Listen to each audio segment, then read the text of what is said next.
दोस्तों, स्वागत है आपका हमारे चैनल आर के वर्मा में। दोस्तों, मुल्ला नसीरुद्दीन के गांव के लोग भोले थे, छलकपट प्रपंच से दूर खेती करते। खेती के काम के बाद वक्त मिलता तो खुदा की इबादत करते। खुदा के नेक बंदों की सेवा का शऊर उनमें था। गांव में जब कभी भी कोई बाहरी आदमी आता तो उसकी हर तरह से सहायता करते। उनकी ख्वाहिश होती कि जब वह बंदा उनके गांव से लौटे तो अपने लोगों से बताए कि एक गांव ऐसा भी है जहां के लोग बिना किसी स्वार्थ के एक दूसरे की सहायता करते हैं। उस गांव में एक दिन एक मौलवी आया। लंबा चमकीला काला चोगा, माथे पर तुर्की टोपी और काली रेशमी सलवार पहने, तेज खुशबू वाला इत्रा लगाए। वह मौलवी चेहरे मोहरे से भी सुंदर था। चमकीली उभारदार आंखों वाले उस शख्स की दाढ़ी करीने से संवारी गई थी। कदकाठी से भी वह तंदुरुस्त था। उस शख्स की चाल में गुरूर था और बातों में बुलंदी। बेहद गड़गड़ाती हुई रोबीली आवाज थी उसकी। वह टूटी फूटी तुर्की भाषा में गांव के लोगों से 2-3 दिन रहने की जगह चाह रहा था। गांव के लोग मेहमानवाज तो थे ही। एक संपन्न किसान ने उसे अपने घर चलने के लिए आमंत्रित कर लिया। मौलवी ने उस संपन्न किसान के आमंत्रण को यह कहकर ठुकरा दिया कि वह तो खुदा का बंदा है, उसे तो ऐसी जगह पर ठहरना है जहां पर खुदा के नूर के प्यासे लोग आकर उससे बेझिझक मिल सकें, अपनी परेशानी बता सकें। किसी संसारी के घर ठहरने से खुदा के काम में बरकत नहीं आएगी। गांव के मेहमानवाज लोगों ने समझाया, जरूर कोई पहुंचा हुआ फकीर है, दुनिया की बातों से ऊपर उठ गया है, तभी तो इस धनी आदमी के घर जाने से इनकार कर रहा है। गांव वालों ने आपस में विचार कर उसके रहने की व्यवस्था गांव के चौपाल में कर दी। अपने रहने की व्यवस्था को अपने मन के माकूल पाकर मौलवी ने गुंजीली आवाज और अटपटी भाषा में उनके प्रति अपना आभार जताया। लोग उसकी बात तो नहीं समझ रहे थे, मगर बोलने के साथ साथ हो रहे अंग संचालन से वे समझ रहे थे कि यह व्यक्ति उनके प्रति आभार व्यक्त कर रहा है। फिर उस मौलवी ने बहुत नाटकीय अंदाज से आसमान की तरफ हाथ उठाकर गुंजीली आवाज में कुछ कहा, फिर सजदे में झुक गया। जब वह सजदे से उठा तो ग्रामीणों से मुखातिब होकर टूटी फूटी तुर्की में बोला, परवरदिगार बहुत नरम दिल है, वह सबके गुनाह माफ करता है और जो जहां है उसके लिए वहीं उसके लायक भोजन का प्रबंध करता है। वह चींटी से लेकर हाथी तक के भोजन का इंतजाम करता है, मगर कभी उनके पास एहसान जताने नहीं जाता है और न सोचता है कि किसको क्या दे दिया। मौलवी की बात सुनकर गांव के लोग श्रद्धा से भर गए। वाह, कितना पहुंचा हुआ आदमी है! इसकी आंखों की चमक बताती है कि इसने जीवन के रहस्य को समझ लिया है। इसके पास बैठने से कितना सुकून मिलता है। गांव के लोग मौलवी के सामने विनयपूर्वक बोले, जनाब, आप भोजन में क्या पसंद करेंगे? हम लोग आपके लिए आपकी पसंदीदा वस्तु लेकर शाम को पहुंच जाएंगे। आप भोजन करने के बाद हम जाहिलों को थोड़ी ज्ञान की बातें इसी तरह सुनाना ताकि हमारी आत्मा पर बैठी धूल हटे, हम भी ज्ञान के आलोक से दमकें। फिर गांव वालों ने मौलवी से कुछ भेंट स्वीकार करने की गुजारिश भी की। गांव वालों की गुजारिश सुनकर मौलवी ने अपनी गुंजीली आवाज में कहा, मेरी कोई इच्छा नहीं। तुम लोगों की इतनी श्रद्धा है कि मैं नहीं कह पा रहा हूं। बस अपनी श्रद्धा के मुताबिक जो लाना चाहो ले आना। भोले ग्रामीणों को यह स्वीकृति खुदा की देन जैसी महसूस हुई और वे आपस में बातें करते हुए अपने घरों की तरफ जाने लगे। देखा, इसको कहते हैं लोभ और मोह से मुक्त हो जाना। अरे, पहुंचे हुए लोग खुद के लिए नहीं जीते, उन्हें पाने की कोई कामना नहीं होती, वे देने के लिए पाते हैं। जो जैसा देता है खुदा के घर से वैसा ही पाता है। फिर चर्चा चल पड़ी कि मौलवी के लिए कौन क्या लाएगा। किसी ने कहा कि वह तंदूरी रोटी लाएगा तो किसी ने कहा मुद मुसल्लम। किसी ने शाही हलवा बनवाने की बात कही तो किसी ने शाही पनीर बनवाने का बीड़ा उठाया। ग्रामीण खुश थे कि उन्हें एक पवित्र आत्मा की सेवा करने का मौका मिल रहा है। मुल्ला नसीरुद्दीन उस दिन गांव से बाहर गया हुआ था। शाम को जब वह गांव की गलियों से गुजर रहा था तो उसने महसूस किया कि प्रायः हर घर से पकवानों की खुशबू उठ रही है। वह दिमाग पर जोर डालने लगा मगर उसे यह याद नहीं हो पाया कि आज कोई त्योहार है। उसने मन ही मन सोचा, आज न तो कोई तीज त्योहार है और न किसी की शादी, फिर क्यों हर घर से पकवानों की खुशबू आ रही है। ऐसा पहले तो कभी नहीं हुआ। यही सोचते हुए वह अपने घर पहुंचा। घर में प्रवेश करते ही उसे अपने घर से भी जाफरानी बिरयानी की खुशबू उमड़ती सी लगी। उसने सोचा, अच्छा तो गांव की हवा हमारे घर में भी फैल चुकी है। चलो देखें माजरा क्या है। वह सीधे रसोई में पहुंचा। जाफरानी सुगंध से रसोई महमह कर रही थी। बिरयानी बनाने में उसकी बेगम इतनी मशगूल थी कि उसे इस बात का एहसास तक नहीं हुआ कि मुल्ला नसीरुद्दीन रसोई में आकर खड़ा हो गया है। अचानक वह कुछ लेने के लिए मुड़ी, तब मुल्ला नसीरुद्दीन को देखकर चौंकी और उसके मुंह से हठात निकला, अरे तुम आ गए, मुझे तो पता ही नहीं चला। उसके तुरंत बाद उसने उत्साहपूर्वक सूचना दी, जानते हो, अपने गांव में खुदा का एक नेक बंदा आया है। सचमुच खुदा का नूर बरसता है उस पर। शरीर और सेहत से मस्त मलंग है वह। किसी का कुछ लेना उसे पसंद नहीं। गांव वालों के सामने ही रहमत मियाँ उसे अपने घर ले जा रहे थे मगर उसने उनके यहाँ जाने से इनकार कर दिया। कहा, मैं तो खुदा का बंदा हूँ, किसी के घर कैसे ठहर सकता हूँ। मैं तो ऐसी जगह ठहरूंगा जहां गरीब से गरीब आदमी भी मुझसे मिल सके। गांव वालों ने उसे चौपाल में ठहराया है। वहां कोई भी उससे मिल सकता है। मैं यह बिरयानी उसके लिए ही बना रही हूं। तो वह किसी से कुछ नहीं लेता और तुम उसके लिए बिरयानी बना रही हो? मुल्ला नसीरुद्दीन ने अपनी बेगम से पूछा। उसकी आवाज में व्यंग्य का पुट था। हाँ सच्ची, उसकी बेगम मासूमियत से बोली। और उस शख्स पर खुदा का नूर बरसता है? मुल्ला नसीरुद्दीन ने पूछा।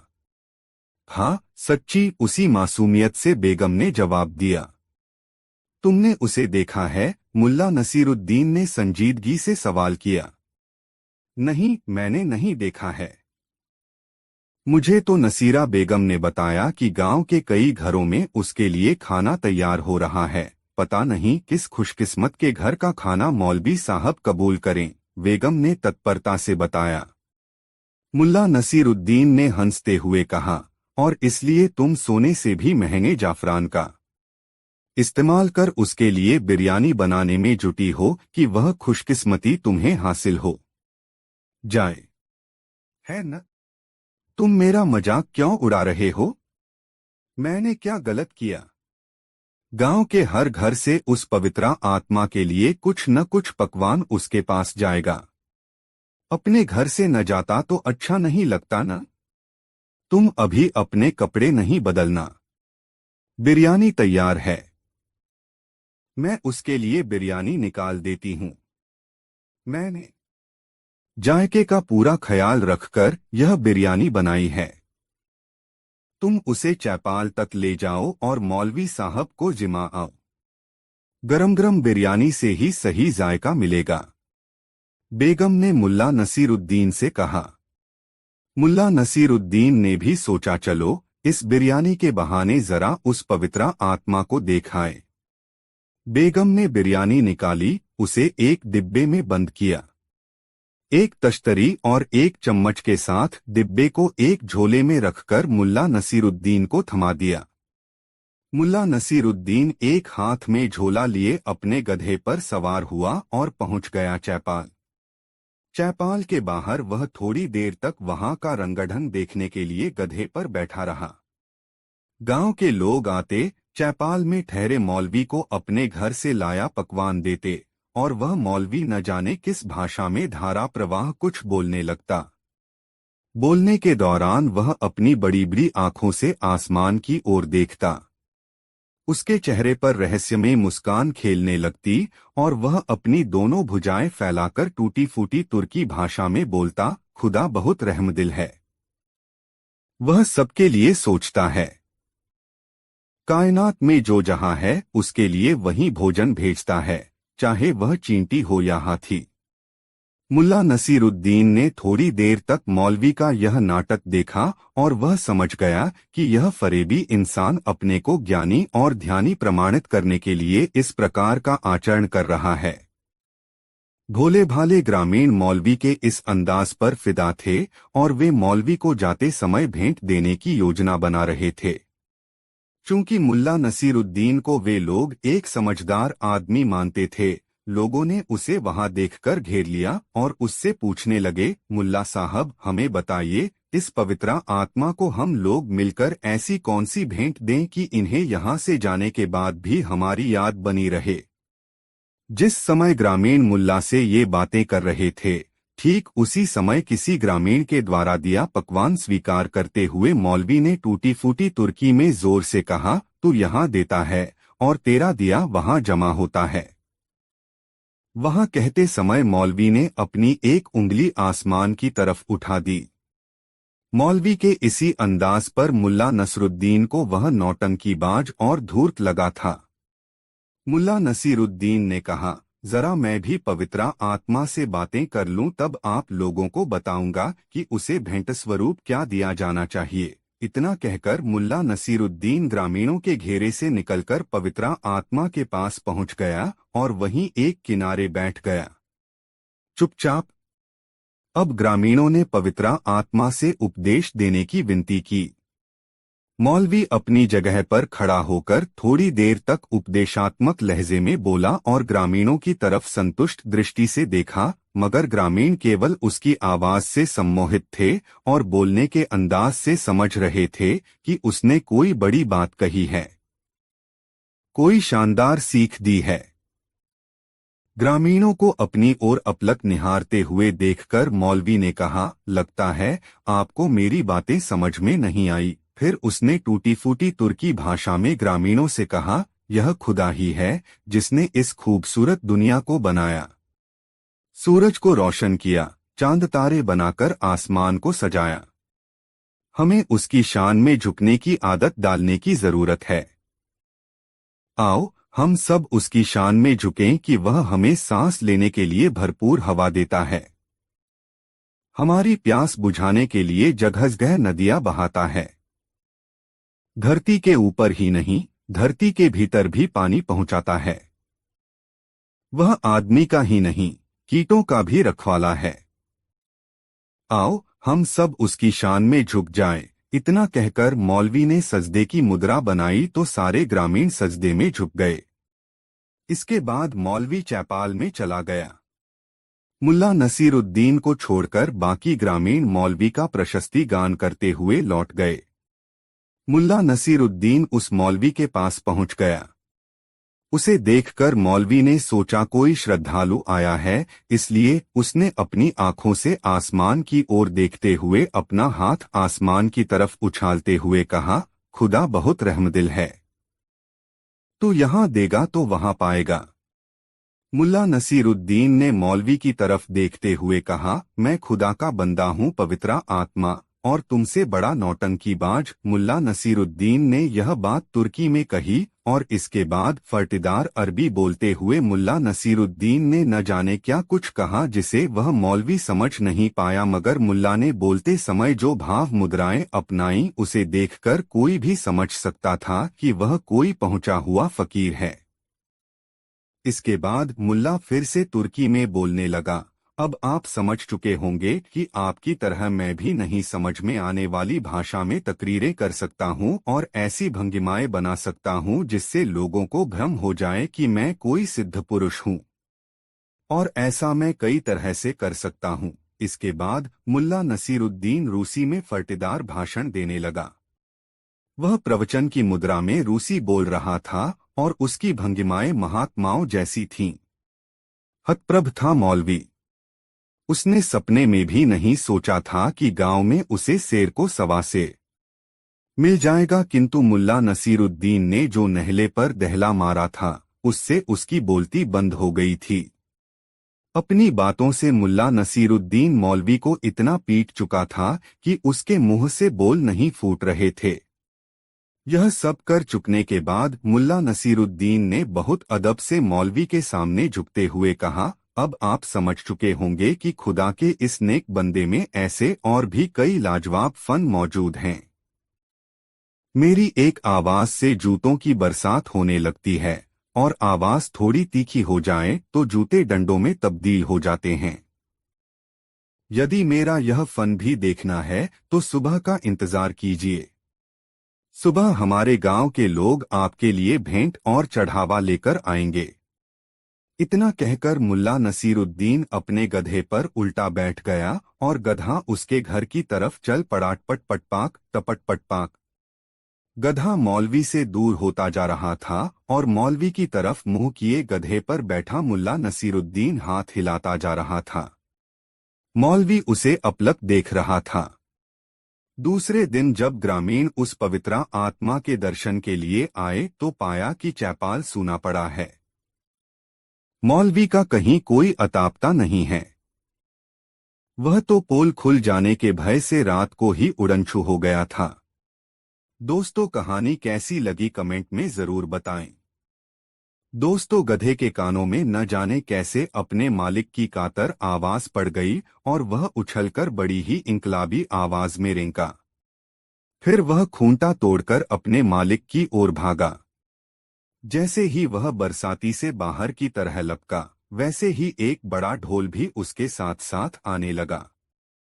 दरअसल अंधेरे में बिना देखे भाले नसरुद्दीन ने उसे एक ढोल के कुंदे से बांध दिया था। यह वह ढोल था जिसे त्योहारों आदि के मौके पर बजा जाकर चाय खाने का मालिक अपने ग्राहकों को आकर्षित करता था। वही ढोल एक पत्थर से जा टकराया, फलस्वरूप एक तेज आवाज हुई।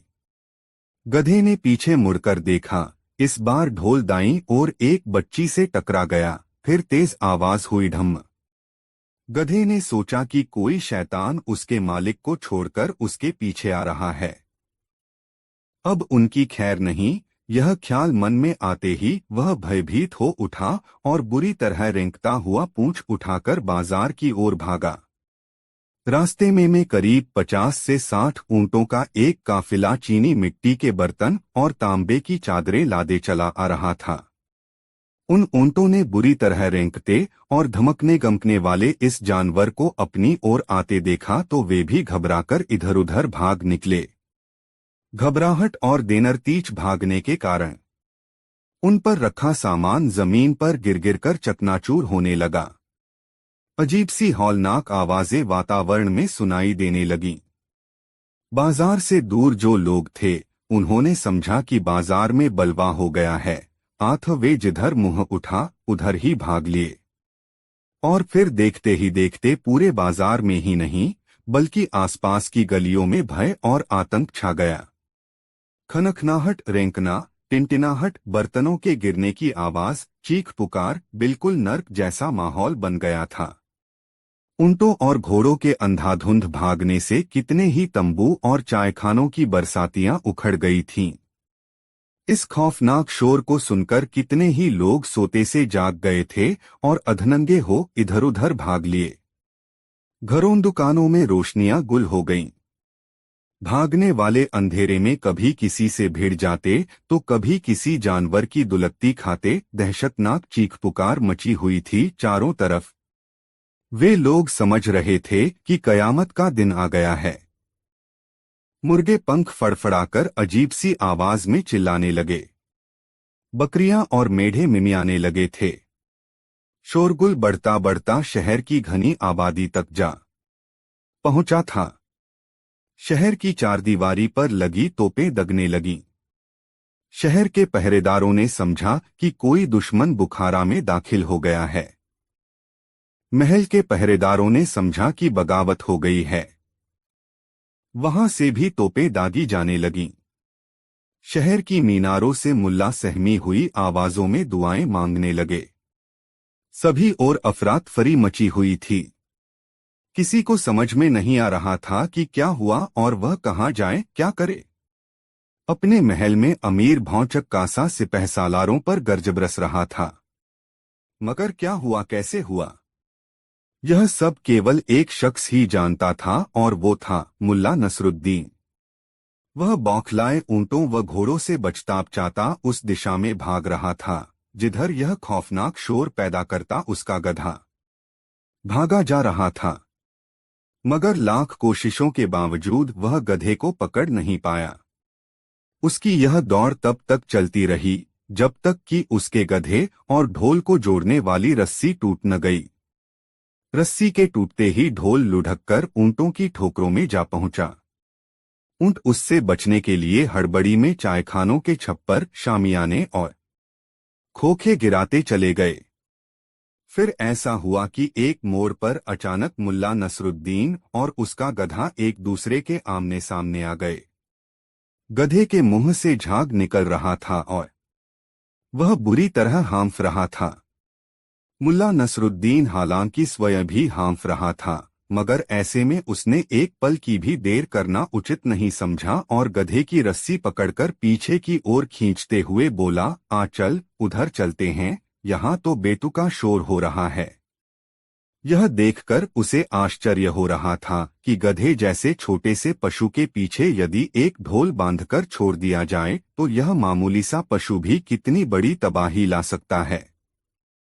अबे, देखा तूने क्या कर डाला। यह सच है कि ये बवाल फैलाकर तूने मुझे सिपाहियों से बचाया है, फिर भी बहुत से गरीब इस अफरातफरी में तबाह हो गए होंगे और उन बेचारों को संभलते संभलते सुबह हो जाएगी। खैर, अब हमें कोई ऐसी जगह तलाशनी होगी जहां हमारे आराम में किसी प्रकार का कोई विघ्न न पड़े। और फिर वह सोचने लगा कि ऐसी कौन सी जगह है जहां वे दोनों चैन से रात गुजार सकें। काफी सोच विचार के बाद वह इस निर्णय पर पहुंचा कि उसे बुखारा के एकमात्र कब्रिस्तान में ही चैन मिल सकता है। शर्तिया बात है कि वहां किसी प्रकार का कोई विघ्न नहीं आने वाला था। उसका ऐसा सोचना किसी हद तक ठीक भी था। शहर में चाहे कितनी ही गड़बड़ी क्यों न फैले, मगर कब्रिस्तान में किसी प्रकार की कोई आफत नहीं आ सकती थी। मुल्ला नसरुद्दीन ने उसकी लगाम पकड़ी और कब्रिस्तान की ओर रुख किया। इस प्रकार मुल्ला नसरुद्दीन ने अपने शहर बुखारा में अपनी वापसी का धमाकेदार पहला दिन पूरा किया। उसने गधे को एक कब्र के पत्थर से बांध दिया और स्वयं दूसरी कब्र पर जाकर लेट गया। उधर शहर में सारी रात तोपों की गर्ज, शोरगुल व चीख पुकार मचती रही, मगर वह लंबी तानकर सो रहा था। अगले दिन बाजार में आकर मुल्ला नसरुद्दीन एक ऐसे चायखाने में जा घुसा जो लोगों से खचाखच भरा हुआ था। उसमें रेशमी गद्दे, देव कालीन बिछे हुए थे। उसने अपने गधे को खूंटे से बाहर नहीं बांधा, बल्कि चायखाने में ही लेकर घुस आया। वहां मौजूद लोग आश्चर्य से उसे देखने लगे। कुछ लोगों ने नाक मुंह भी सिकोड़ा कि कैसा बेहुदा आदमी है जो गधे को ही अंदर ले आया। मुल्ला नसरुद्दीन ने जीन के झोले से वह कुरान शरीफ निकाली जो कुछ दिन पूर्व एक बूढ़े ने उसे दी थी। उसने कुरान शरीफ गधे के आगे रख दी। यह कार्य उसने पूरे आत्मविश्वास और गंभीरता से किया, जैसे वह बड़ा ही स्वाभाविक हो। चायखाने में मौजूद लोग आश्चर्य और उत्सुकता से एक दूसरे का मुंह ताकने लगे। गधा चायखाने में लकड़ी के फर्श पर अपना खुर पटकने लगा। अरे, इतनी जल्दी? मुल्ला नसरुद्दीन न कुरान का पन्ना पलटते हुए बोला, तू तो जरूरत से ज्यादा समझदार हो गया है। दिन दूनी रात चौगुनी तरक्की कर रहा है बेटा। यह देखकर चायखाने का तुंदियल मालिक फौरन उठकर उसके पास आया और बोला, सुन ए भले मानुष, क्या तुझे यह जगह गधे के लाने के लायक दिखाई देती है? और तूने यह धार्मिक ग्रंथ खोलकर इसके सामने क्यों रखा है? मेरे दोस्त, मैं इस गधे को धर्म ज्ञान सिखा रहा हूँ। मुल्ला नसरुद्दीन ने बड़े ही आत्मविश्वास से कहा। हमारा कुरान शरीफ का सबक पूरा होने वाला है। अब शीघ्र ही इसे शरीयत धर्म कानून भी पढ़ाया जाएगा। चाय वाले की आंखें फटी और मुंह खुला का खुला रह गया। ऐसा अजूबा उसने जीवन में आज से पहले कभी नहीं देखा था। अन्य लोगों में भी कानाफूसी और भनभनाहट होने लगी। इस अजूबे को देखने और समझने के लिए बहुत से लोग उठकर खड़े हो गए। गधे ने एक बार पुनः खुर पटका। बहुत खूब, बहुत खूब। मुल्ला नसरुद्दीन ने पुनः पन्ना पलटा। मेरे बेटे, बस थोड़ी सौ कसर रह गई है, तू जरूर अरबी मदरसे में उस्ताद बनने के काबिल हो जाएगा। फिर वह तमाशबीनों की तरफ पलटा। बस इसके साथ यही कमी है कि यह किताब के पन्ने नहीं पलट सकता। इस काम में इसे किसी न किसी की मदद चाहिए। ऊपर वाले ने इसे बड़ा ही जहीन बनाकर भेजा है। जनाबे आली, इसकी याददाश्त तो कमाल की है। अल्लाह से बड़ी गलती हुई जो इसे उंगलियां न बख्शीं। देखते ही देखते मुल्ला नसरुद्दीन के चारों ओर अच्छी खासी भीड़ जमा हो गई। अब मुल्ला नसरुद्दीन अपनी असलियत पर आ गया। समय कम था और उसे अभी काफी काम करना था। वह बोला, साहेबान, यह कोई साधारण गधा नहीं बल्कि शाही गधा है। हमारे अमीर का गधा है। एक रोज अमीर ने मुझे अपने पास बुलाकर कहा कि क्या तुम हमारे गधे को दीनियात सिखा सकते हो ताकि यह हमारे जैसा अक्लमंद हो जाए। मैंने गधे का दिमागी मुआयना करके कहा कि ऐ सम्मानित अमीर, यह गधा उतना ही तेज दिमाग और प्रतिभाशाली है जितने कि आपके अन्य दरबारिया आ। मैं इसे धर्मज्ञान दीनियात सिखाने का बीड़ा उठाता हूँ और दावे से कह सकता हूँ कि यह उतना ही विद्वान हो जाएगा जितने कि आप खुद हैं, और हो सकता है कि यह आपसे भी आगे निकल जाए, मगर इसके लिए 20 साल का लंबा समय लग जाएगा। बस यह सुनते ही अमीर ने शाही खजाने से मुझे 5000 सोने के तंके दिलवाए और कहा कि इसे ले जाओ और पढ़ाओ। यदि 20 साल में तुम इसे दीनियात नहीं सिखा पाए तो तुम्हें सजाए मौत मिलेगी। चाय वाला बोला, तो तुम अपने सिर को अलविदा कह दो। भला किसी ने गधों को भी कहीं कुरान व दीनियात पढ़ते देखा है? अरे भाई, बुखारा में ऐसे बहुत से गधे हैं। मुझे सोने के 5000 तंके चाहिए तथा ऐसे समझदार गधे रोजाना तो मिला नहीं करते। तुम मेरा सिर कलम होने की फिक्र न करो मित्र, क्योंकि 20 वर्ष में हम में से एक ने तो खुदा को प्यारा हो ही जाएगा, या तो मैं या अमीर या ये गधा। तब तक यह ज्ञात करने में काफी देर हो जाएगी कि धर्मज्ञान का सर्वोत्तम ज्ञाता कौन है।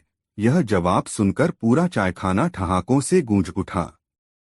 चाय वाला तो अपने रेशमी गद्दे पर लोटपोट ही हो गया। हाँ हाँ, सबसे बड़ा धर्म ज्ञाता, अरे भाई।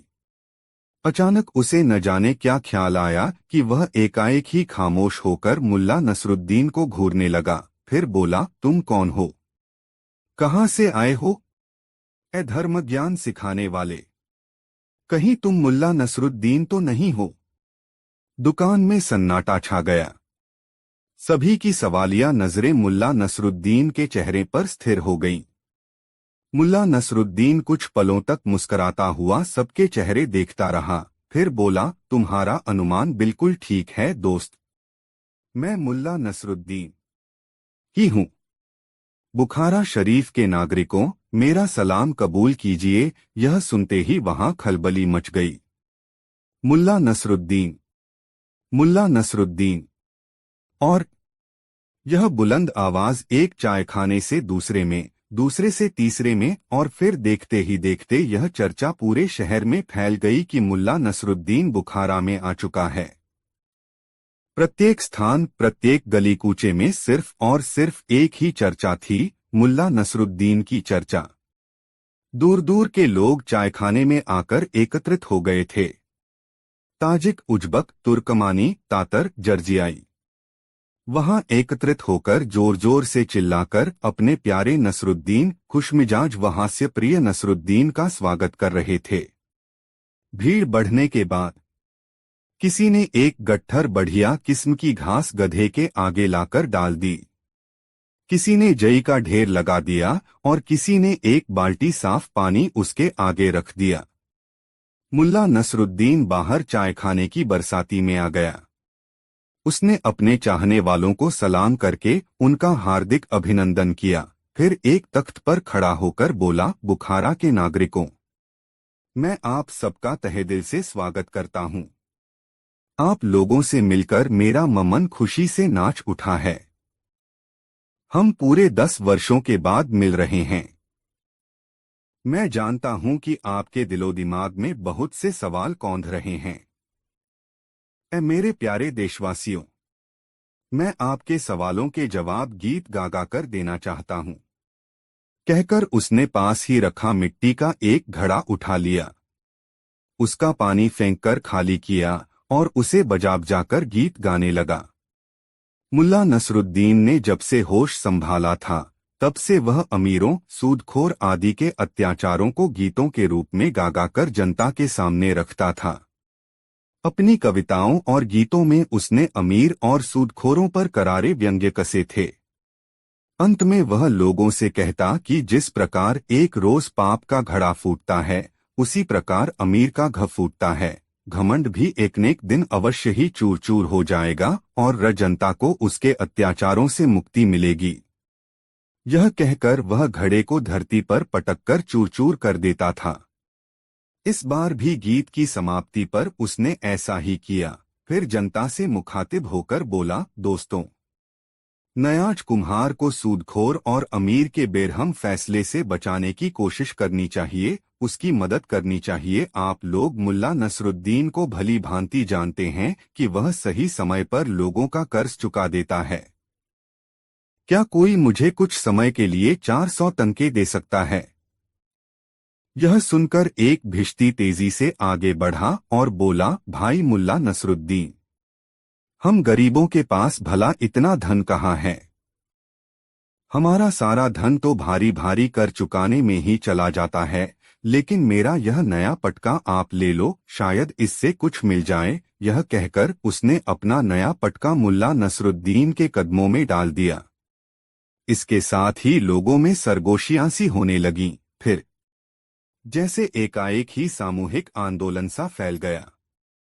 देखते ही देखते उसके कदमों में पगड़ी, पटके, रुमाल, जूते और बर्तनों आदि का ढेर लगने लगा। तुंदियल चाय वाले ने भी 2 बेहतरीन चायदानियां व तांबे की 2 तश्तरियां लाकर उसके कदमों में रख दी। देखते ही देखते सामान का बड़ा सा ढेर हो गया। बुखारा के नेक व रहमदिल नागरिकों, मुल्ला नसरुद्दीन बोला, बस बहुत सामान हो गया। अब मैं नीलामी शुरू करता हूँ। यह रहा भिश्ती का पटका, जो इसे खरीदेगा उसे प्यास नहीं सताएगी। ये रहे कुछ मरम्मत किए पुराने जूते जो कि मक्का हो आए हैं। इन्हें पहनने वाले को जियारत, तीर्थ यात्रा का सुख मिलेगा। ये सभी सामान बहुत सस्ते में बिक रहा है, जल्दी करो। मुल्ला नसरुद्दीन चिल्ला रहा था, मगर जनता गुमसुम सी चुपचाप खड़ी थी। अमीर और सूदखोर के अत्याचारों से दुहकी जनता की जेब खाली थी। दोस्तों, वीडियो को एक लाइक जरूर करें। कहानी कैसी लगी कमेंट में बताएं। दोस्तों, मुल्ला नसीरुद्दीन अपने गधे पर सवार होकर एक लंबी यात्रा पर निकल पड़ा। वह यूं ही देश दुनिया की पहचान के इरादे से एक दिन अपनी बेगम को यह समझाकर अपने घर से निकला था कि 1 साल पूरा होते होते वह लौट आएगा। 3 महीने की अनथक यात्रा के बाद मुल्ला नसीरुद्दीन 10 कोस में फैले मरुस्थल वाले इलाके में चला आया। इस मरुस्थल के उस पार से एक नया राज्य शुरू होता था। अगर मरुस्थल पूरी तरह सीधे रास्ते से पार कर लिया जाए तो उस राज्य की राजधानी में पहुंचा जा सकता था। मरुस्थल कहने को तो 10 कोस चौड़ाई वाला था, मगर उसे पार करने में 7 दिन लगते थे। वैसे ऊंट की सवारी की जाए तब सफर आसान और कम समय लेने वाला हो जाता। मरुस्थल के किनारे पहुंचकर मुल्ला नसीरुद्दीन ने पता किया कि उसके पार जाने का सबसे आसान तरीका क्या हो सकता है। उसके किनारे एक छोटा सा गांव बसा हुआ था। उस गांव के लोग मुल्ला नसीरुद्दीन की नुकीली दाढ़ी और नोकदार टोपी देखकर उसे बताने लगे, भाई मेरे, मरुस्थल के पार जाने का तुम अपना इरादा त्याग दो, और अगर तुम्हें किसी कारण मरुस्थल के पार जाना ही है तो पहले अपनी दाढ़ी कटा लो, नोकदार टोपी उतारकर झोले में रख लो, फिर मरुस्थल के पार जाने की राह तलाशना। मुल्ला नसीरुद्दीन ने उस गांव के लोगों से पूछा, आखिर क्यों? मेरी दाढ़ी तो मेरे गाल से लटकी है, इससे किसी को क्या परेशानी? परेशानी पूछते हो? परेशानी ही परेशानी है, क्योंकि दाढ़ी रखकर मरुस्थल के पार जाना नादानी है। उस पार का बादशाह सनकी है। किसी के चेहरे पर दाढ़ी देखने से वह भड़क उठता है। वह जितना सनकी है उतना ही अंधविश्वासी भी। शकुन का विचार करके चलता है। उस बादशाह की अकड़ भी ऐसी है कि छोटी छोटी गलतियों पर सजा देता रहता है। सबसे छोटी सजा वह 5 कोड़े की देता है। सजा देने वाला एक मुस्टंडा आदमी हाथ में कोड़े लिए बादशाह के पास हमेशा बना रहता है। बादशाह जिस दिन राजधानी में निकल गया उस दिन वहां 150 लोगों को कोड़ों की सजा मिलनी तय है। गांव वाले की बात सुनकर मुल्ला नसीरुद्दीन बहुत उलझन में पड़ गया। उलझन इस बात की नहीं थी कि उसे सनकी बादशाह के राज्य में जाना था, उलझन इस बात की थी कि बादशाह को उसकी सनक से दूर कैसे किया जाए। 3 महीने से लगातार यात्रा करने पर मुल्ला नसीरुद्दीन के वस्त्र मैले हो गए थे। बाल और दाढ़ी बेतरतीब हो चुके थे, नाखून बढ़ गए थे। अजीब बेनूर चेहरा हो गया था उसका। ऊपर से मुल्ला नसीरुद्दीन मरुस्थली गांव में पहुंच गया था, जहां हवा के साथ बालू के कण शरीर बेधते प्रतीत हो रहे थे। मुल्ला नसीरुद्दीन ने सोचा, अच्छा हुआ कि वह इस गांव में चला आया। अब 2-4 दिन यहीं रुककर सनकी बादशाह के बारे में पता लगा लिया जाए। इसके बाद फिर आगे की यात्रा आरंभ होगी। मुल्ला नसीरुद्दीन ने उस गांव वाले से रात्रि विश्राम के लिए ठिकाना तलाशने में मदद करने की गुजारिश की।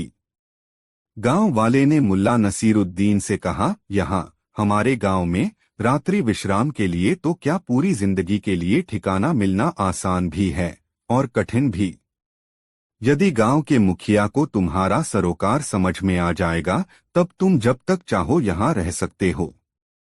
यदि मुखिया को तुम्हारा सरोकार समझ में नहीं आया या उचित नहीं लगा तो समझो कि तुम्हें किसी भी हालत में उस गांव में पनाह नहीं मिल सकती है।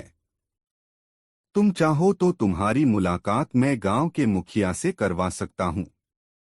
ठीक है, ऐसा ही सही, मुल्ला नसीरुद्दीन ने उस गांव वाले से कहा। मतलब? गांव वाले ने पूछा। मतलब यह कि तुम मुझे अपने मुखिया से मिला दो। बाकी मुखिया मुझे देख समझकर क्या निर्णय लेता है उस पर निर्भर करेगा।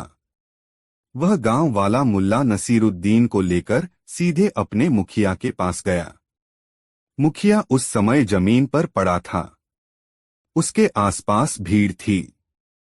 लोग आशंकित स्वरों में आपस में बातें कर रहे थे। मुल्ला नसीरुद्दीन वहां पहुंचकर ठगासा रह गया।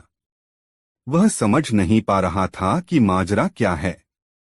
उसने साथ चल रहे गांव वाले युवक से पूछा, अरे भाई, अब तक हम लोग एक दूसरे का नाम नहीं जान पाए। मेरा नाम मुल्ला नसीरुद्दीन है। तुम्हारा नाम क्या है? जी, मेरा नाम साजिद है। आप मुझे सज्जो भी बुला सकते हैं। मेरे अब्बू अम्मी मुझे लाड़ से सज्जो ही बुलाते हैं, उस गांव वाले आदमी ने कहा। अच्छा सज्जो, जरा देखकर बताओ कि माजरा क्या है।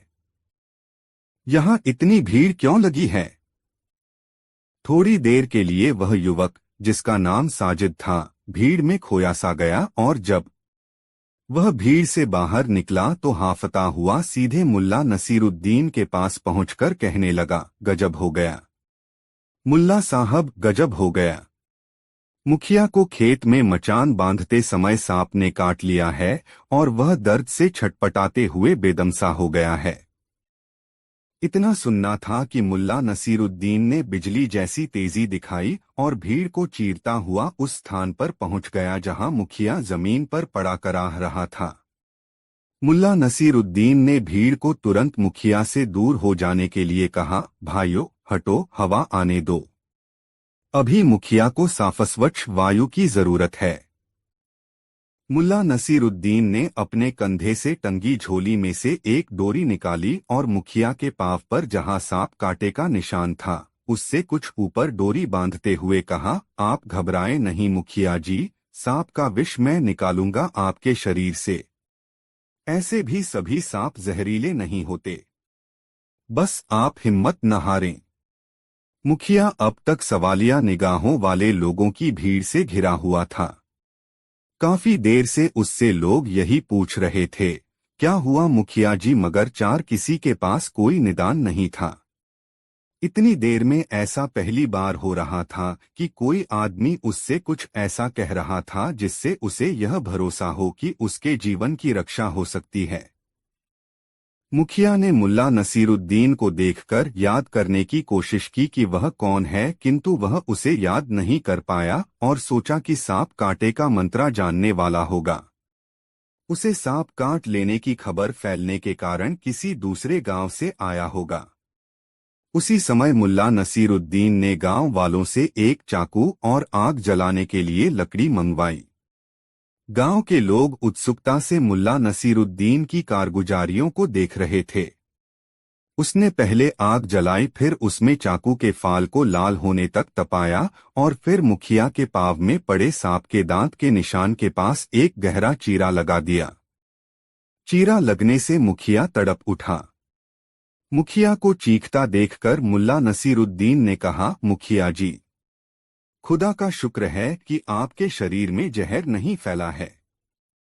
आपकी आंखें चमक रही हैं, सांसें सही ढंग से चल रही हैं। मैंने सांप कांटे के स्थान पर लंबा चीरा लगा दिया है, खून रिसने दें। फिर खुद अपने हाथ से घाव वाले स्थान पर दबाव डालकर मुखिया के पांव से खून निकालने की कोशिश करने लगा। उसकी इस कोशिश से मुखिया दर्द से बिलबिला गया। थोड़ी देर के बाद मुल्ला नसीरुद्दीन मुखिया के पास से उठ गया और खेत के किनारे किनारे थोड़ी दूरी तक गया तथा एक पौधे के पत्ते तोड़ने लगा। जल्दी ही मुल्ला वहां से मुट्ठी भर पत्ते लेकर लौट आया और अपनी तलहथी पर उसको मसलने लगा। जब उसे अच्छी तरह मसल चुका तब उसका रस मुखिया के घाव पर टपकाना शुरू किया। मुखिया का कराहना रुक गया। मुल्ला नसीरुद्दीन ने देखा घाव से खून का रिसाव भी रस के प्रभाव से रुक गया है। उसने साफ कपड़ा मंगाकर मुखिया के पांव की पट्टी कर दी और मुखिया को सहारा देकर उठाया। फिर उसने मुखिया से कहा, मुखिया जी, अब कोई खतरा नहीं है। खतरा होना होता तो अब तक हो गया होता। 2-3 घंटे का समय सांप का विष चढ़ने के लिए काफी होता है। यह घाव भी जल्दी ही भर जाएगा। मुखिया मुल्ला नसीरुद्दीन से प्रभावित था। उसने मुल्ला नसीरुद्दीन के कंधे का सहारा लेकर कहा, चलो मेरी झोंपड़ी तक छोड़ दो। लेकिन मैं आपकी झोंपड़ी कहाँ है यह जानता ही नहीं, मुझे आप बताएं किधर चलना है, मैं आपको जहां कहें पहुंचा आऊंगा, मुल्ला नसीरुद्दीन ने कहा। मुखिया ने मुल्ला नसीरुद्दीन का चेहरा देखा, फिर उसे भरपूर दृष्टि से सर्वांगीण निहारा और पूछा, परदेसी हो?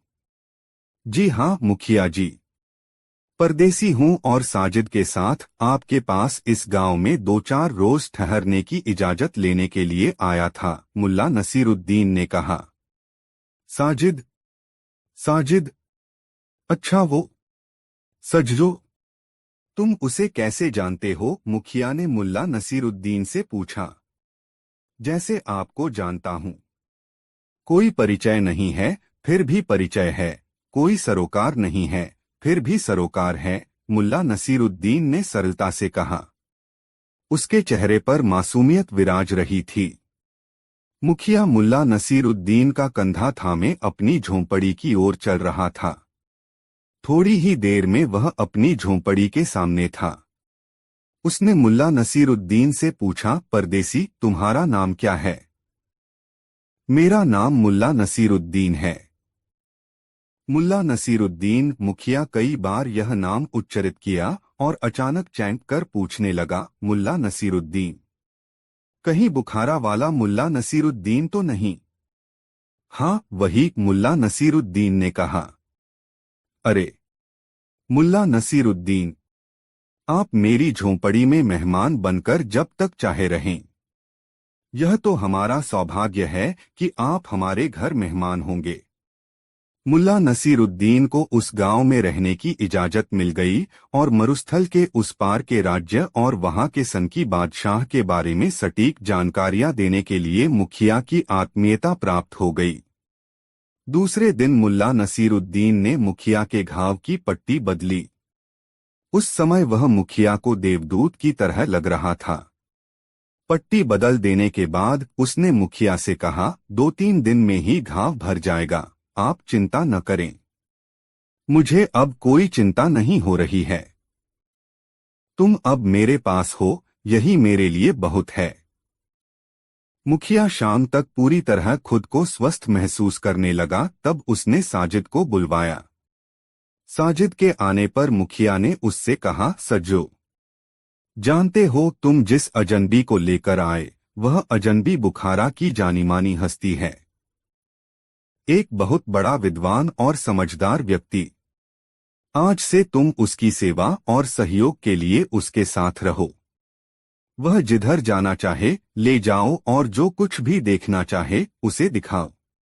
मुल्ला नसीरुद्दीन उस समय झोंपड़ी के बाहर टहलते हुए मुखिया के पांव के घाव के लिए औषधीय पौधे की तलाश कर रहा था। वह 2 मुट्ठी औषधीय पत्ते तोड़कर मुखिया की झोंपड़ी में आया। तब मुखिया ने उससे कहा, मुल्ला नसीरुद्दीन, अभी से आपकी सेवा सहायता के लिए मैंने साजिद को तैनात किया है। आपको जिस चीज की जरूरत हो निःसंकोच उससे कहना। मुझे शायद किसी चीज की जरूरत नहीं पड़े। भोजन और शयन की व्यवस्था आपने कर दी है। इससे ज्यादा मुझे कुछ चाहिए नहीं। आपके पांव के घाव भर जाएं तब तक मैं यहाँ रुकूंगा। इसके बाद मरुस्थल पार के राज्य में जाऊंगा। सुना है वहां के लोग अपने बादशाह से परेशान हैं और उसे सनकी मानते हैं। मुल्ला ने मुखिया से कहा, अच्छा, तो इस गांव में रुकने का तुम्हारा यह मकसद था? मुखिया ने मुल्ला नसीरुद्दीन की आंखों में झांकते हुए कहा। थोड़ी देर तक मुखिया चुप रहा और फिर मुल्ला नसीरुद्दीन से कहने लगा, मुल्ला नसीरुद्दीन, मेरी समझ से बादशाह अंधविश्वासी हो गया है। उसका अंधविश्वास ही उसकी सनक का कारण है। अंधविश्वास? कैसा अंधविश्वास है बादशाह को? बादशाह को अंधविश्वास है कि दाढ़ी वाले व्यक्ति मनहूस होते हैं। अगर कोई दाढ़ी वाला सुबह सुबह दिख जाए तो पूरा दिन व्यर्थ हो जाता है। उसे यह अंधविश्वास उस दिन से है जिस दिन सुबह सुबह उसके पिता से एक दाढ़ी वाला सौदागर मिलने आया।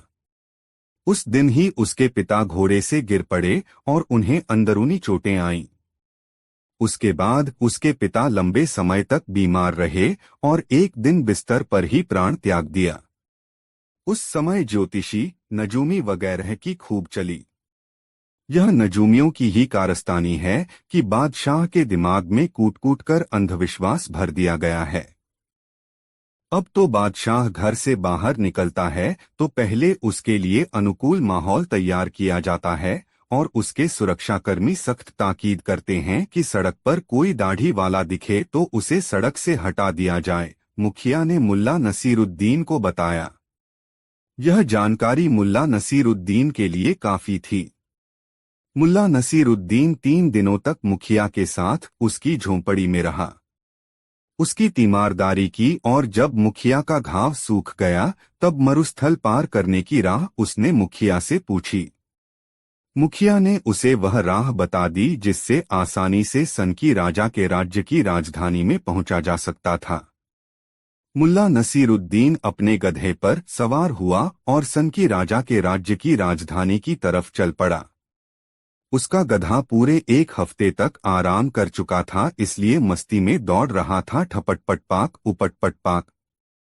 दूसरे दिन सवेरे सवेरे वह सनकी राजा की राजधानी में प्रवेश कर रहा था। जिस समय मुल्ला नसीरुद्दीन सनकी राजा की राजधानी के मुख्य मार्ग पर पहुंचा, ठीक उसी समय सनकी राजा भी शिकार खेलने जाने की तैयारी में अपने सहयोगियों के साथ मुख्य मार्ग पर आया। सनकी बादशाह की नजर मुल्ला नसीरुद्दीन पर रपड़ पड़ गई।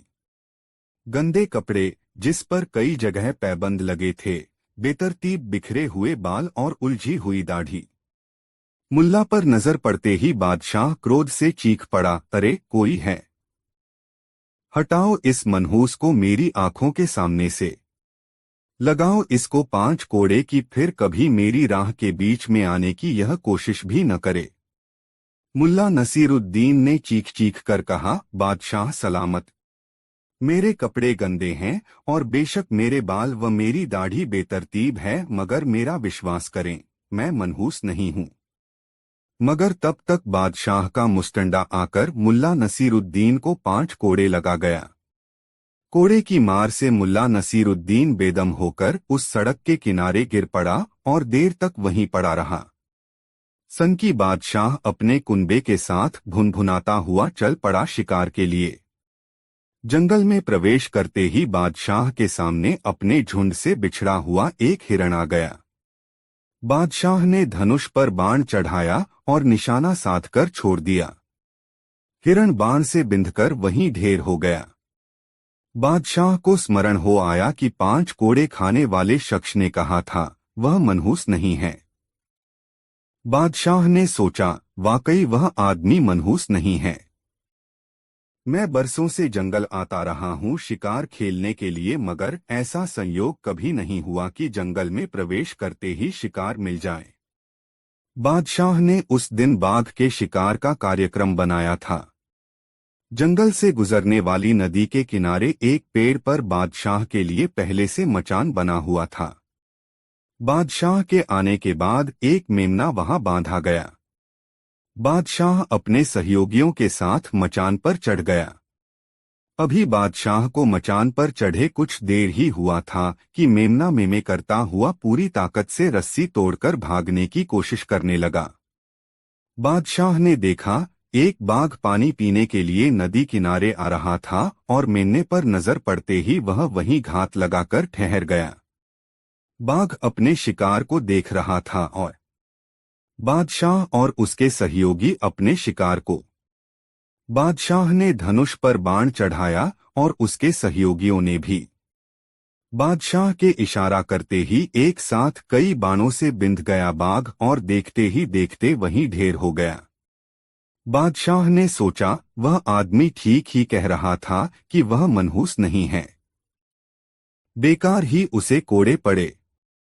यहाँ तो यह सिद्ध हो रहा है कि उसका चेहरा अपशकुनी कतई नहीं, बल्कि उसे देखकर आने के कारण जंगल में बिना प्रयास के शानदार शिकार मिल गया। बादशाह और उसके सहयोगी हिरण और बाघ के शिकार को अपने साथ घोड़े पर लादकर राजधानी की तरफ बढ़ने लगे।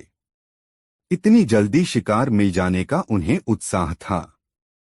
वे खुश खुश लौट रहे थे।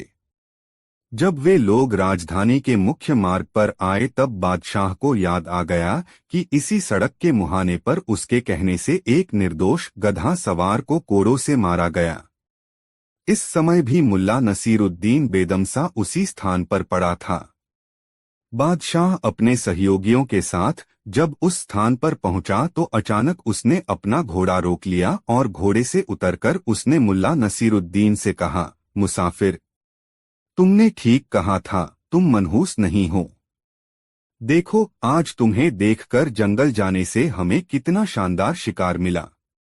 मुल्ला नसीरुद्दीन ने कराहते हुए बादशाह से कहा, बादशाह सलामत, आप मेरे चेहरे नहीं अपने चेहरे के बारे में सोचिए कि वह कैसा है जिसे सुबह सुबह पहली बार देखने के बाद मुझे अकारण कोड़े खाने पड़े। और मेरी हालत यह हो गई कि जमीन से उठ पाना भी मुश्किल हो गया है। मुल्ला नसीरुद्दीन की बात सुनकर बादशाह बहुत लज्जित हुआ और मुल्ला नसीरुद्दीन को वहां से उठवाकर अपने महल में ले आया, जहां बादशाही चिकित्सक के इलाज से वह जल्दी ही ठीक हो गया। जब उस राज्य से मुल्ला नसीरुद्दीन अपने गांव की ओर लौटने लगा, तब तक बादशाह अपनी सनक से आजाद हो चुका था। दोस्तों, कहानी कैसी लगी कमेंट में जरूर बताएं। दोस्तों, मुल्ला नसीरुद्दीन जिस गांव में रहता था, उस गांव की कुछ विशेषताएं थीं। गांव के लोग एक आचार संहिता का पालन करते थे, जैसे दूसरे के खेत की फसल पर कोई हाथ नहीं लगाता था। किसी के भटके मवेशी को उसके सही मालिक के पास पहुंचाना ग्रामीणों का फर्ज था। किसी के घर में यदि बेटी का विवाह हो तो दहेज में देने के लिए कोई न कोई वस्तु हर घर से विवाह वाले घर में पहुंचता था। इसी तरह लावारिश पड़ी वस्तुओं के लिए भी नियम बने हुए थे। एक नियम था कि यदि राह में किसी को कोई वस्तु गिरी हुई मिले तो उसे 3 बार आवाज देकर पूछना जरूरी था कि यह वस्तु किसकी है। यदि किसी ने उस वस्तु पर अपना दावा कर दिया तो उससे उचित प्रमाण लेकर वह वस्तु उसे सौंप दी जाती थी। इन नियमों में बंधे ग्रामीण आपस में हिलमिलकर रहते थे। गांव में अमन चैन था। एक बार की बात है, मुल्ला नसीरुद्दीन काम से अपने गांव से बाहर गया हुआ था और रात गए अपने गधे पर सवार होकर लौट रहा था। गांव की सीमा में उसने प्रवेश किया ही था कि आकाश में बादल छा गए। फिजा नम हो गई। तेज बवंडर सा उठा और बवंडर के कम होते ही बूंदाबांदी होने लगी। मुल्ला नसीरुद्दीन का गधा जैसे ही अपने घर की गली में घुसा, आसमान में बिजली चमकी और मुल्ला की नजर जमीन पर गिरी एक अंगूठी पर पड़ी। मुल्ला ने बिजली की चमक में पलक झपकते ही देख लिया अंगूठी में हीरा जड़ा था और बिजली की चमक के समय उस हीरे से किरणें छिटकती महसूस हुई थीं, जिसका मतलब था कि हीरा उच्च कोटि का है। हीरे की समझ मुल्ला नसीरुद्दीन को भी थी। मुल्ला नसीरुद्दीन ने गधे को वहीं रोक दिया और अंगूठी को उठा लिया। अंगूठी में जड़ा हुआ नग उस समय भी चमक रहा था। लेकिन उस गांव में रहने के कारण मुल्ला नसीरुद्दीन भी उन्हीं नियमों से बंधा हुआ था जिन नियमों का पालन गांव के लोग करते थे। अंगूठी पर मुल्ला नसीरुद्दीन मुग्ध हो गया था और उससे कतई जुदा होना नहीं चाहता था, मगर नियमों की बाध्यता थी कि उसे 3 बार पुकारना था, यह अंगूठी किसकी है। मुल्ला नसीरुद्दीन ने इस नियम का पालन करते हुए धीरे से पूछा, यह अंगूठी किसकी है। बारिश की महीन झड़ी लगी हुई थी, जिससे एक अजीब सा शोर उत्पन्न हो रहा था, इसलिए मुल्ला की आवाज किसी ने नहीं सुनी। मुल्ला ने थोड़ी देर के बाद हाथ में अंगूठी लिए पुकारा, यह अंगूठी किसकी है। जिस समय मुल्ला नसीरुद्दीन आवाज लगा रहा था, ठीक उसी समय जोरों से बिजली कड़की और थोड़ी देर तक कड़कड़ाती रही। मुल्ला की आवाज बिजली की कड़क में दब गई। मुल्ला वहीं बड़ा रहा। मध्य रात्रि बीत चुकी थी और तमाम लोग सोए हुए थे। मुल्ला नसीरुद्दीन नियमों के तहत अंगूठी के लिए 2 बार आवाज लगा चुका था और अब तीसरी बार आवाज लगाने की तैयारी में था। वर्षा तेज हो चुकी थी। मुल्ला नसीरुद्दीन का गधा भीग रहा था। मुल्ला भी पानी से सराबोर हो चुका था। उसने अंगूठी को अपनी उंगली में डालकर देखा। बिल्कुल सही, जैसे उसकी उंगली का माप लेकर ही यह अंगूठी बनाई गई हो। मुल्ला नसीरुद्दीन ने अंगूठी को चूमते हुए कहा, बस एक आवाज और लगा लूं, फिर सदा के लिए तुम मेरी हो जाओगी। बारिश की फुहारों में गति आ गई थी तथा बारिश के साथ साथ हवा चलने के कारण सन्न सन्न का शोर उभर रहा था। मुल्ला नसीरुद्दीन ने तीसरी बार आवाज लगाई, अरे भाइयों सुनो, यह अंगूठी किसकी है। इस बार मुल्ला नसीरुद्दीन की आवाज तेज थी। अरे भाइयों, वह कुछ ज्यादा ही दम लगाकर बोला था। फिर यह अंगूठी किसकी है, बोलते समय उसकी आवाज मध्यम हो गई थी। उसकी आवाज 2-3 पड़ोसियों ने सुनी और वे बैंके, अरे इस तूफानी रात में यह आवाज तो मुल्ला नसीरुद्दीन की है। क्या बात है? कहीं कोई आफत आ गई क्या? ऐसा सोचते हुए वे अपने घरों से निकल आए और कौतूहलपूर्ण स्वर में बारिश में भीगते मुल्ला नसीरुद्दीन से पूछा, क्या बात है नसीर? क्या हुआ? मुल्ला नसीरुद्दीन ने अंगूठी अपनी उंगली में डालते हुए धीरे से कहा, नियम 3 बार पूछने का है। मैंने नियमों का पालन कर लिया है। पड़ोसी उद्विग्न थे, मुल्ला आखिर कुछ बोल क्यों नहीं रहा? आखिर हुआ क्या है? मुल्ला नसीरुद्दीन चलता हुआ उनके पास आया और कहा, देखो यह अंगूठी कितनी खूबसूरत है। लोग नाराज होकर अपने घरों में चले गए, यह कहते हुए अजीब सिरफिरा आदमी है। सोए आदमी को जगाकर अपनी अंगूठी दिखा रहा है। बावला कहीं का। मुल्ला नसीरुद्दीन भी गधे पर बैठ गया और अपने घर की ओर गधे को दौड़ाने लगा। टपट पटपाक, टपट पटपाक। दोस्तों, अपने गांव के बाजार के चबूतरे पर बैठकर मुल्ला नसीरुद्दीन कभी कभी बेपर की भी उड़ाता था। वह चबूतरे पर पालथी मारकर बैठ जाता और अपनी पतली लंबी दाढ़ी सहलाता हुआ अपने आजू बाजू बैठे लोगों के सामने मजेदार किस्से सुनाता। आम तौर पर ये किस्से लोगों के मनोरंजन के लिए वह सुनाता था और इन किस्सों का एक पात्रा वह भी हुआ करता था। एक दिन उसी चबूतरे पर बैठकर मुल्ला नसीरुद्दीन लोगों को एक कपोल कल्पित घटना सुना रहा था। एक बार मैं अपने गधे पर सवार होकर अपनी ससुराल जा रहा था। ससुराल के रास्ते में एक जंगल है। जब मेरा गधा जंगल में घुसा तो मेरे सामने एक शेर आ गया। शेर को देखकर मैंने अपना साहस नहीं खोया। तुरंत धनुष और बाण निकाला। प्रत्यंचा पर बाण रखा और कान तक प्रत्यंचा खींचकर बाण छोड़ दिया। पलक झपकते देखा कि बाण से बिंधा हुआ शेर मेरे गधे के आगे पड़ा हुआ था। लोगों को मुल्ला नसीरुद्दीन की बात पर भरोसा नहीं हुआ। श्रोताओं में से एक ने टोका, मैंने तो कभी आपके पास धनुष बाण नहीं देखा। मुल्ला नसीरुद्दीन ने कहा, जरूरत के समय ही मैं अपना धनुष बाण निकालता हूँ, लेकिन मेरा यकीन करो कि मैं अचूक निशानेबाज हूँ। दूसरे श्रोता ने कहा, जब इसे संदेह हो ही गया है तो आप अपना धनुष बाण लाकर इन सबको अपना अचूक निशाना दिखा ही दीजिए। मन ही मन मुल्ला नसीरुद्दीन ने सोचा, बुरे फंसे, मगर उसने अपने चेहरे पर कोई भाव नहीं आने दिया और मजमा लगाकर बैठे लोगों से कहा, अब कौन घर जाए और धनुष बाण लाए? इतनी देर में तो सूरज ढल जाएगा, तब क्या खाक मजा आएगा निशानेबाजी का। मुल्ला नसीरुद्दीन की बात श्रोतावृंद को ठीक लगी।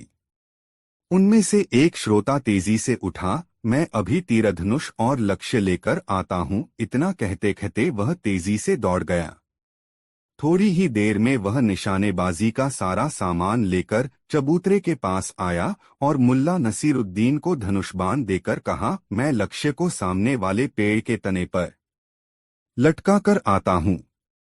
मेरे आने के बाद आप अपनी निशानेबाजी दिखाना। मुल्ला के पास हामी भरने के सिवा और कोई चारा नहीं था। लक्ष्य बांधकर वह व्यक्ति लौट आया और मुल्ला नसीरुद्दीन से कहा, अब चलाइए बाण। मुल्ला नसीरुद्दीन ने पहला बाण छोड़ा जो लक्ष्य से बहुत पहले रास्ते में ही गिर पड़ा। सभी हंसने लगे। मुल्ला ने कहा, यह निशाना मेरा नहीं था। ऐसे बाण चलाया करते हैं हमारे कोतवाल। लोग फिर हंस पड़े। मुल्ला को दूसरा बाण दिया गया। मुल्ला ने इस बार थोड़ा और जोर लगाकर प्रत्यंचा खींची। बाण छूटा मगर लक्ष्य तक नहीं पहुंचा। लोग फिर हंसने लगे। मुल्ला ने कहा, हंस लो भाइयों, यह थी काजी की निशानेबाजी। ऐसी निशानेबाजी पर मुझे भी हंसी आती है। मुल्ला को फिर तीसरा बाण दिया गया। मुल्ला ने इस बार प्रत्यंचा पर बाण चढ़ाया ही था कि लोगों ने पूछना शुरू कर दिया, यह निशाना तो मुल्ला नसीरुद्दीन का है न? मगर मुल्ला नसीरुद्दीन ने उनकी बातों का कोई जवाब नहीं दिया और कान तक प्रत्यंचा खींचकर बाण छोड़ा। सन्न करता हुआ बाण लक्ष्य को भेद चुका था। बाण छोड़कर मुल्ला नसीरुद्दीन ने विजेता भाव से सबकी ओर देखा और पूछा, देख लिया न बंदे का निशाना। लोगों ने मान लिया कि मुल्ला नसीरुद्दीन निशानेबाज भी है। दोस्तों, कहानी अच्छी लगी हो तो अपने दोस्तों को जरूर शेयर करें। मुल्ला नसरुद्दीन की मजेदार कहानी, पानी के जादू से धन की प्राप्ति। दोस्तों, एक दिन मुल्ला नसरुद्दीन अपने गांव के बाहर एक छोटे से रास्ते पर जा रहा था। चलते चलते वह एक नदी के किनारे पहुंचा। नदी के किनारे खड़ा एक आदमी सिर झुकाकर बैठा था। मुल्ला ने देखा कि वह बहुत गहरी सोच में डूबा हुआ था, जैसे किसी बड़ी समस्या से जूझ रहा हो। मुल्ला उसके पास गया और बोला, क्या हुआ भाई, तुम इतने परेशान क्यों हो? आदमी ने सिर उठाया और कहा, मुल्ला, मेरी जिंदगी में सब कुछ ठीक नहीं चल रहा। मैं बहुत मेहनत करता हूँ, लेकिन फिर भी मुझे कभी वह खुशी नहीं मिलती जिसकी मुझे उम्मीद है। मुझे लगता है कि मैं कभी भी अपना सपना पूरा नहीं कर पाऊंगा। मुल्ला ने उसकी बात सुनी और सोचा, इस आदमी को थोड़ी सी उम्मीद और हिम्मत देने की जरूरत है। उसने मुस्कुराते हुए कहा, तुम जानते हो, मेरे पास एक जादुई तरीका है जिससे तुम्हारी सारी परेशानियां हल हो सकती हैं। आदमी ने हैरान होकर पूछा, जादुई तरीका? तुम क्या कह रहे हो मुल्ला? मुल्ला ने उसकी तरफ देखा और कहा, हाँ, यह एक बहुत पुराना तरीका है। तुम्हें बस मेरे साथ आना होगा और नदी के पानी से एक खास काम करना होगा। आदमी, जो पहले से ही परेशान था, अब और अधिक उत्सुक हो गया।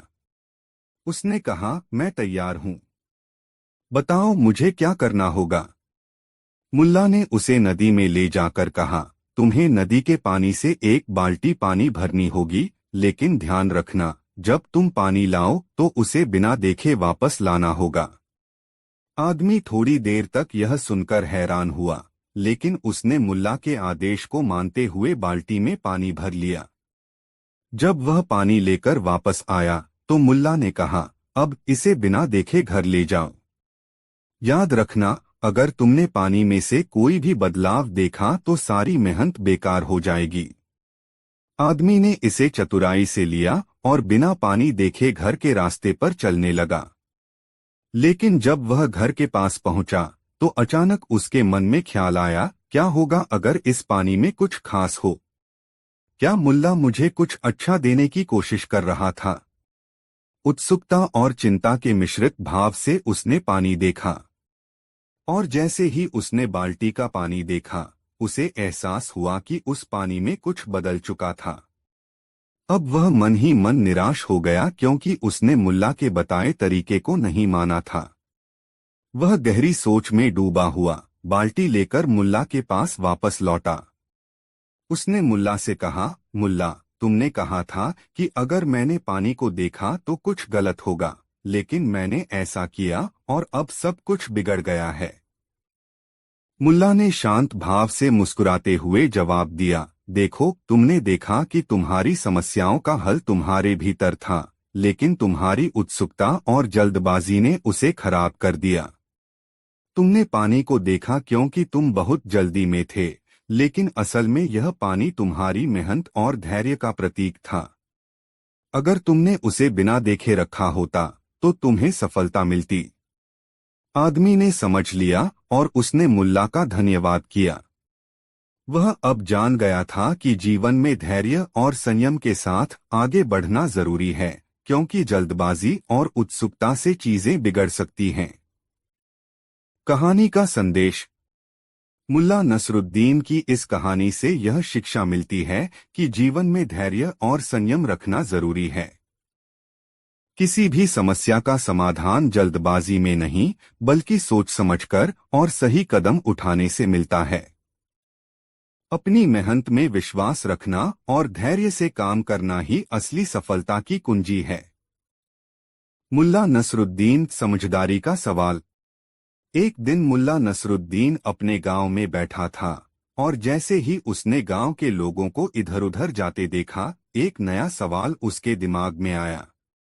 उसने सोचा, क्यों न मैं एक मजेदार परीक्षा लूंगा और गांव वालों को उनकी समझदारी की परख में डालूं। मुल्ला ने सोचा और फिर एक योजना बनाई। उसने सबको अपने घर बुलाया और उन्हें बताया, मैंने एक नई परीक्षा तैयार की है, जिसमें आप सबको अपनी समझदारी साबित करनी होगी। जो भी सही जवाब देगा, उसे पुरस्कार मिलेगा। गांव वालों में हलचल मच गई। सभी लोग मुल्ला के घर पहुंचे और उत्सुकता से इंतजार करने लगे। मुल्ला नसरुद्दीन ने कहा, मैं आपको 3 सवाल पूछूंगा। हर सवाल का सही जवाब देने पर आपको एक बड़ा इनाम मिलेगा। मुल्ला नसरुद्दीन ने पहला सवाल पूछा, अगर एक आदमी के पास एक बकरा है और वह बकरा भाग जाए तो उस आदमी को क्या करना चाहिए? गांव वालों ने बहुत सोचा, लेकिन कोई जवाब नहीं दे सका। कुछ समय बाद एक आदमी खड़ा हुआ और बोला, वह आदमी बकरा पकड़ने के लिए दौड़ेगा और उसे वापस ले आएगा। मुल्ला ने मुस्कुराते हुए कहा, सही जवाब, लेकिन आसान भी था। लेकिन क्या तुमने कभी सोचा कि बकरा क्यों भागा? क्या कभी तुमने उसके मन की बात सोची? गांव वाले चुप हो गए और एक दूसरे को देखने लगे। मुल्ला ने फिर कहा, अच्छा, अब अगले सवाल की ओर बढ़ते हैं। एक आदमी के पास 3 बीवियां हैं और वह उन्हें कभी एक साथ नहीं रखता। वह उन्हें हमेशा अलग अलग घरों में भेजता है। आप क्या समझते हैं? मुल्ला ने पूछा। गांव वाले और ज्यादा चकरा गए और सोचने लगे। थोड़ी देर बाद एक औरत खड़ी हुई और बोली, वह आदमी अपनी बीवियों को संतुष्ट रखने के लिए उन्हें अलग अलग घरों में भेजता है, ताकि कोई समस्या न हो। मुल्ला नसरुद्दीन ने फिर से हंसी में कहा, लेकिन क्या तुमने कभी यह सोचा कि वह आदमी उन बीवियों से क्यों दूर रहता है? क्या उसकी सच्ची वजह कभी समझी है? गांव वाले अब पूरी तरह से उलझ गए थे। वे नहीं समझ पाए कि मुल्ला क्या कहना चाहता है। मुल्ला ने मुस्कुराते हुए कहा, बड़े ही सरल सवाल थे, लेकिन जवाब कुछ गहरे होते हैं। क्या कभी सोचा है कि क्यों बकरा भागता है या बीवियों को क्यों अलग रखा जाता है? इसका अर्थ कभी समझा है? आखिरकार मुल्ला नसरुद्दीन ने आखिरी सवाल पूछा, अगर तुमसे कोई कहे कि तुम एक खजाना ढूंढ सकते हो, लेकिन उस खजाने को पाने के लिए तुम्हें अपनी सबसे प्यारी चीज छोड़नी होगी, तो तुम क्या करोगे? गांव वालों ने सोचा, लेकिन कोई स्पष्ट उत्तर नहीं दे पाया। कुछ ने कहा, मैं अपनी मेहनत और कड़ी मेहनत से वह खजाना ढूंढ लूंगा। मुल्ला ने एक गहरी मुस्कान के साथ कहा, तुम समझ नहीं पा रहे हो।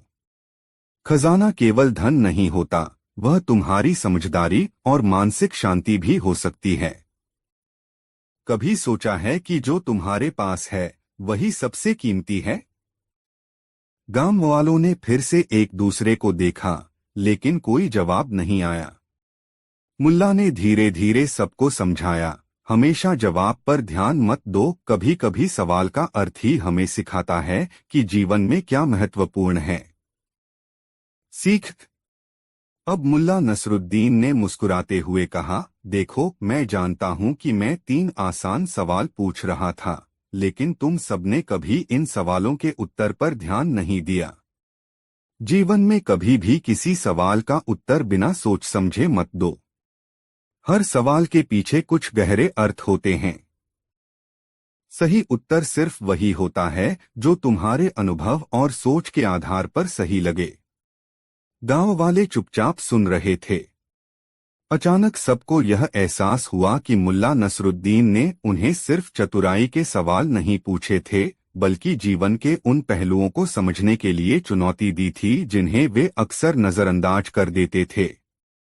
आखिरकार मुल्ला ने कहा, सच यह है कि सबसे बड़ी समझदारी तब आती है जब हम सवालों से ज्यादा उनके उद्देश्य और उनके गहरे अर्थ को समझने की कोशिश करते हैं। गांव वाले धीरे धीरे समझ गए और मुल्ला नसरुद्दीन के इस दृष्टिकोण को सराहा। वे अब हर सवाल और परिस्थिति को गहरे से समझने की कोशिश करते थे।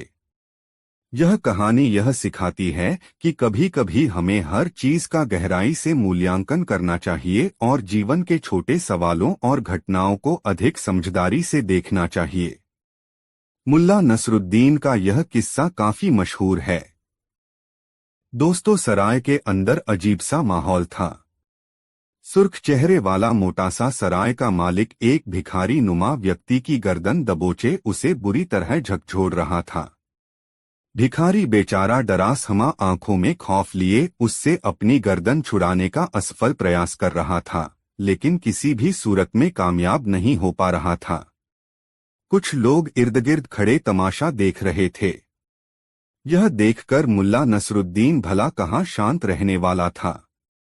वह आगे बढ़ा और सराय मालिक से मुखातिब होकर बोला, क्यों भाई, क्या माजरा है? क्यों इस गरीब की चटनी बनाने पर तुले हो? छोड़ो छोड़ो इसे और पहले बताओ कि क्या किस्सा है। सुरखरू चेहरे वाले ने उसे झटककर इस प्रकार छोड़ा कि वह गिरते गिरते बचा। फिर बोला, यह भिखमंगा आवारा इंसान, अल्लाह करे इसकी नाक सड़ जाए, इसकी आंतों में कीड़े पड़ जाएं। यह तो सब खुदा की मर्जी पर है कि यह होगा या नहीं, मगर आगे का किस्सा तो बयान करो, दीन ने उसे डांटा। मुल्ला नसरुद्दीन ने, यह जलील उस वक्त मेरी दुकान में आया जब मैं सींग कबाब भून रहा था। इस उठाईगीर ने अपने कपड़ों में से एक रोटी निकाली और मेरी अंगीठी पर तब तक सेंकता रहा जब तक कि मेरे सींग कबाब की खुशबू इसकी रोटी में रचबस न गई। जब इसकी रोटी पूरी लज्जतदार हो गई तो इसने मजे से उसे खा लिया और जाने लगा। जब मैंने इससे रोटी सेकने की कीमत मांगी तो देखिए, पूछिए इन सबसे, यह कीमत देने से साफ मुकर गया। अब आप बताइए, मेरे सींग कबाब की खुशबू क्या हराम की थी जो यह रोटी में लपेटकर निगल गया? मुल्ला नसरुद्दीन की समझ में सारी बात आ गई। उसे समझते देर न लगी कि ये सुरखरू चेहरे वाला पक्का हरामी है। मन ही मन उसने सोच लिया कि इसे सबक सिखाना ही होगा। उसने उस गरीब से मुखातिब होकर पूछा, क्यों जी, क्या यह बात सच है? डर और परेशानी के मारे उसके मुंह से कोई बोल न फूटा। वह सहमा हुआ सा खड़ा एकटक उसका चेहरा देखने लगा। उसकी आंखों में ऐसे भाव थे जैसे जिबा होने से पहले बकरे की आंखों में दिखाई देते हैं। क्या तुम्हें इतना भी इल्म नहीं कि बिना कीमत चुकाए किसी की कोई भी चीज लेना गुनाह है? मुल्ला नसरुद्दीन की यह बात सुनकर सुरखरू सराय मालिक का चेहरा खिल उठा। भिखारी को संबोधित करके वह बोला, इस काबिल और इज्जतदार नेक बंदे की बात पर ध्यान दे शैतान। कुछ सुनाया नहीं तूने? मुल्ला नसरुद्दीन ने भिखारीनुमा व्यक्ति से पूछा, क्या तुम्हारे पास पैसे हैं? भिखारीनुमा व्यक्ति ने अपने लिबास में हाथ डालकर कुछ सिक्के निकालकर मुल्ला नसरुद्दीन के हाथ पर रख दिए। सराय मालिक ने अपना आधा फुट चौड़ा चर्बीदार पंजा नसरुद्दीन के आगे फैला दिया। ठहरो ठहरो, जरा तसल्ली रखो। मुल्ला नसरुद्दीन ने उसका हाथ पीछे हटा दिया और कहा, पहले जरा अपना कान मेरे करीब लाओ। सुरखरू सराय मालिक ने अपना दायां कान मुल्ला नसरुद्दीन के आगे कर दिया। मुल्ला नसरुद्दीन उसके कान के पास मुट्ठी करके सिक्के खनखनाने लगा। कैसी है इनकी खनखनाहट? बहुत खूब, बढ़िया, मजा आ गया। मुल्ला नसरुद्दीन ने सिक्के भिखारी को दे दिए और बोला, ऐ मेरे गरीब दोस्त, हिसाब बराबर हुआ, अब तुम जा सकते हो। क्या कहा? सराय मालिक के तेवर फौरन बदल गए। उसकी आंखें लाल होकर बाहर को उबल पड़ी। क्रोध से दहाड़ा, जा सकते हो, लेकिन मेरे पैसे तो मुझे मिले ही नहीं। ज्यादा न बनो। इस बार मुल्ला नसरुद्दीन के भी तेवर बदल गए। तुम्हें तुम्हारी खुशबू की पूरी कीमत मिल चुकी है। कैसे कैसे मिल चुकी? सुरखरू चेहरे वाला चिल्लाया, फिर लोगों को संबोधित करते हुए बोला, देख रहे हैं आप लोग कैसी गुंडागर्दी हो रही है यहाँ, और आप लोग चुप हैं? ठहरो, मैं तुम्हें समझाता हूँ। आप भी सुनिए। मुल्ला नसरुद्दीन ने तमाशबीनों से कहा, तुम्हारा हिसाब बराबर इस प्रकार हो गया दोस्त कि इसने तुम्हारे सींग कबाब की खुशबू सूंघी सूंघी न? हाँ, सींग कबाब खाए तो नहीं? नहीं। बदले में तुमने इसके सिक्कों की खनखनाहट सुन ली और यह भी कहा कि मजा आ गया। कहा था कि नहीं? कहा था। तो बस हिसाब बराबर। वाह वाह, मरहबा मरहबा। लोग मुल्ला नसरुद्दीन की तारीफ करने लगे। क्या इंसाफ किया है! सराय का मालिक अग्नेय नेत्रों से मुल्ला नसरुद्दीन को घूर रहा था। इस वाकिये को सुनकर सभी जोर से हंस पड़े। मुल्ला नसरुद्दीन भी हौले हौले मुस्करा रहा था, हालांकि उसकी पलकें मुंदी हुई थीं। शोर ज्यादा बढ़ जाता इससे पहले ही एक व्यक्ति बोला, इतने जोर से मत हंसो वरना लोग समझ जाएंगे कि हम मुल्ला नसरुद्दीन की बातें कर रहे हैं। मुल्ला नसरुद्दीन सोच रहा था कि इन लोगों को इस घटना का कैसे पता चला।